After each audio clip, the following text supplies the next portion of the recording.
Hello and welcome back to the Last Talks blog, and we are here today with the first in another new series for the season, which will be our player rating series.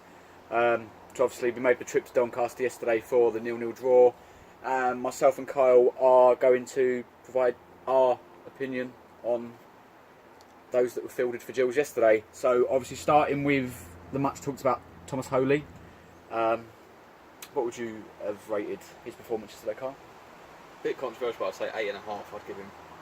So there's not a lot to fault about him really, especially with the fact that rather alarmingly he was giving Aimer instructions in a language he doesn't specifically speak that well, and he's not exactly glowing in confidence at the moment. So I'd say it's an all-round good performance from him really. Yeah, I've got him down as 8, but yeah, I've got on with 8.5. I think that's fine. I think 9's probably a bit too generous. But yeah, he probably was somewhere in between the 8 and 9. Either way, a really solid first outing from Thomas Holy. But moving on to our first centre half, new signing Luke O'Neill. I've got him down as a 7. Not spectacular, but like what many of us predicted when we signed him, solid enough. Yes, I'd say 7.5. Maybe being a bit generous here again, but he bailed us out twice. One with a sort of miraculous jumping header jumping the wrong way to knock it over the bar, second half, and then bailing Aimer out 2 minutes off by clearing off the line. He did what he needed to do. He defended. Other than that, not much more to comment.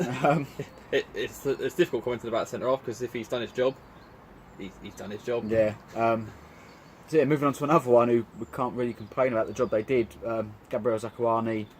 I've given him an 8. I thought he was the pick of the defenders. Won absolutely everything in the air. Defensively, strange as it sounds, was our biggest threat offensively. Our 2 best chances come from him from corners. But yeah, I've given him a solid competitive Gills debut with an 8. Yeah, I'd agree. Full on with that. 8's good rating, and just like to see him featuring more. Hopefully he's fit enough to feature in every game we have this season, because we'd like to see him in every single game, that performance. Yeah, he's going to be key, isn't he, throughout the whole season.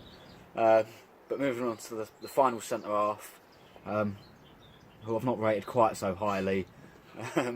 Smirk from behind the camera, brilliant. That's Max Aimer. I'll let you go first. What would you have rated his performance yesterday? 4.5. You're being harsher than me, for once. Josh holding up 3 behind the camera. No, I'd say, well, he was there. He turned up, he put the right shirt on, and he kept a clean sheet. I'd say it's more indicative of the other 2 centre-halves than him, but he kept a clean sheet, so at the end of the day, he could have been worse. That's why I think I've given him 5, because at the end of the day, if I'd have given him 2 or something, and then people have looked at the video and go, but we've kept a clean sheet, it'd probably look a bit weird. But he was the worst of the 3 centre halves. Like you say, a couple of their clear-cut chances come from him getting caught out.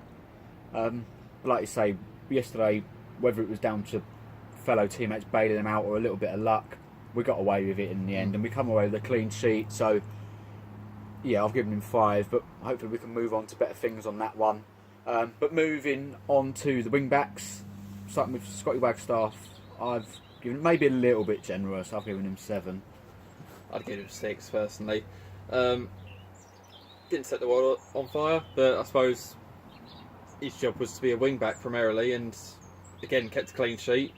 Didn't do badly when he was defending. It's just the fact that when he was pressing forwards, his end product was poor. Yes, he was trying to get on and get higher up the field, but like you say, there wasn't much end product there once he got towards the Doncaster penalty area. Whereas on the other side, Conor Ogilvie, I've given him 6 because his defensive performance was good, but part of that wing back role is the attacking side of it, and I don't think he offered an awful lot going the other way. Yeah, it's pretty much mirror image on both ends. They defended okay. They did the job as wing backs. It's wing back, not wingers, so they've defended. They've done that well. It's just that going forward, neither of them offered much. They didn't bring much to the table, really. So moving into the centre of midfield now. Another new signing, Billy Bingham. How did you assess his performance? 8. He was outstanding. He was it's weird to reminisce on previous players, especially one that got a lot of stick. But do you remember when Stephen Gregory had really good games? I like Stephen It was like Gregory. watching that. He was, yeah. Bingham is a bit like that. He's never going to be man of the match. He's not going to score goals. But as a defensive Vital part of the midfielder, team. yeah, a very important piece of the jigsaw. I gave him 7, which, looking back at it, I think probably is a little bit harsh. He's probably closer to the 8 than he is 7. Maybe it's because he didn't see out the full game that I put him down as 7. But and then maybe again I've been one too harsh on Mark Byrne. I've only given him 6. Whereas looking back at it, he had a pretty good game, to be fair. No, I'd say 7 be a fair evaluation. It's weird when you've got 2 players that are playing a very similar role, but they both did their jobs really well. Wasn't much to fault about them, really. I thought Byrne was very energetic. He was always chasing people down. He was running everywhere like headless chicken, except with direction. Yeah, it was good to see us that. Whereas last season we hit so many times where our central midfield just went missing and parted like the Red Sea, and I remember Rochdale Way being a prime example of that, where they were just breaking through the middle of our team at will. Whereas yesterday that weren't happening really. They were a lot more compact, and like you say, Byrne and Bingham did their respective roles really, really well, which allowed the skipper Lee Martin a little bit of freedom. I've given him 7. Thought it was a good, strong leader's performance from him without setting the world alight from an attacking sense. Again, just 7's about fair evaluation for him. I suppose didn't have much end product going very far forward, but I don't know if he was to blame for that or the people who were trying to distribute the ball to, really. Just the attacking part of the team as a whole was lacking something, lacking a bit of excellence, lacking a finishing product, a bit of dynamism, something like that. But the other half of the team in defence, by and large, was pretty good. And finally, moving on to the 2 forwards, I'm going to do these together because, to be honest, the reasonings for their equal mark are pretty similar. Eves and Parker, I've given them both 5 apiece, for reasons that we've discussed in other content, that there was no chemistry between them. No. They were both trying to occupy the same piece of grass far too often, getting in each other's way, not really holding the ball up well enough to draw fouls or bring others into play.